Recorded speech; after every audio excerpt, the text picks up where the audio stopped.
gestul lor plin de dragoste față de aproapele aflat în suferință. Am venit în catedrala episcopală de la Roma pentru a da mulțumire lui Dumnezeu pentru binefacerile pe care le-a reversat și le revarsă permanent asupra noastră, asupra acelora care avem conștiința receptacolului darului Duhului Sfânt pentru noi. Și mă bucur că împlinim aproape un an de când la Mănăstirea Rum am botezat pe cei 14 copii. Botezul oficiat sâmbătă a marcat importanța zilei de 1 iunie, Ziua Internațională a Copilului. Evenimentul are o conotație aparte pentru faptul că îmbuchetează mai multe evenimente, am putea spune. Mai întâi este o prelungire a ceea ce am săvârșit noi la Mănăstirea Rum de la Buhuș, acum un an, când am botezat pe cei 14 copii care au fost însoțiți de nași de la așezământul Minerva de la Buhuș. După aceea, evenimentul s-a creat în jurul acestui botez care a fost anul trecut, ca o continuitate la un an de zile, nașii împreună cu cei care au botezat atunci acei copii, au vrut să însoțească încă un alt copil astăzi, de data aceasta, aproape de centrul eparhial de la Roman, în Biserica Copiilor, pentru a fi botezat. Este vorba de un nou membru al Bisericii Creștine, Daniel, care a fost primit în sânul celorlalți, care erau deja fii ai bisericii prin botez.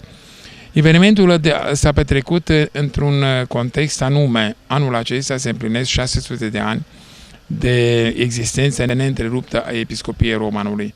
Și partea aceasta care o trăim, perioada aceasta, din punct de vedere bisericesc, este importantă, pentru că este perioada Paștelui și am ținut ca în jurul datei de 1 iunie, când se sărbătorește internațional Ziua Copilului, să facem acest botez adunând sau îmbuchetând aici la centrul eparhial de la Roman, în Biserica Copiilor, cei care au participat la evenimentul de anul trecut. Ceea ce însemnează că este o înșiruire de evenimente care au fost trăite plenar și ființial de către cei care l-au creat și l-au aureolat la începutul lui și care, iată că are fructele, roade sale, văzând că acești copii, care, știu eu, nu judecăm circumstanțele în care au ajuns la acel așezământ, e bine, iată că ei sunt înconjurați cu atâta dragoste creștină de către nașii lor, de către părinții lor adoptivi, care, dincolo de a le oferi câte ceva în anumite prilejuri ale vieții lor, fie zile de naștere, fie ziua botezului sau ziua numelui, ei bine, vin și picură în sufletele lor o picătură de dragoste. Și aceasta este foarte mult din punct de vedere spiritual, pentru faptul că dragostea este Dumnezeu. Dumnezeu este dragoste și dragostea este Dumnezeu. Deci când arăți dragoste către un copil defavorizat, către o familie, către un om defavorizat, atunci înseamnă că picuri o picătură din harul lui Dumnezeu sau din Dumnezeu însuși în sufletele acelor copii, acelor oameni care au icoana hristică, că vrem, că nu vrem, ea strălucește în inima lor. Și atunci ajutăm ca această icoană să fie înfrumusețată, aureolată, să fie stropită cu mireasma dragostei lui Dumnezeu, a harului lui Dumnezeu. Și cred că s-au aprins mai multe lumini astăzi la acest eveniment aici la Roman, pentru faptul că fiecare a venit cu luminița lui în suflet și parcă s-a creat un buchet de flori spirituale și de lumini duhovnicești care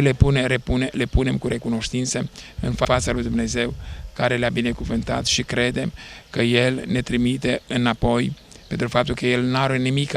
nu are nicicum nevoie de darurile noastre care le oferim, ci are nevoie de dragostea noastră și atunci El suferă din cauza neputinței noastre de a iubi. Și când îi arătăm dragoste, când înconjurăm cu dragoste niște copii, atunci, bineînțeles, se creează Împărăția lui Dumnezeu în miniatură pe acest pământ. Și avem nevoie de Împărăția lui Dumnezeu pentru faptul că este singurul spațiu mistic în care ne mișcăm și suntem și în care ne putem să ne structurăm identitatea noastră de români autentici, de creștini ortodoxi, de fii și fiice ai bisericii și ai neamului, care a păstrat niște valori de 2000 de ani și sperăm ca aceste valori să fie promovate mai departe, din neam în neam, din generație în generație, ca în virtutea acestor valori Dumnezeu să se recunoască în noi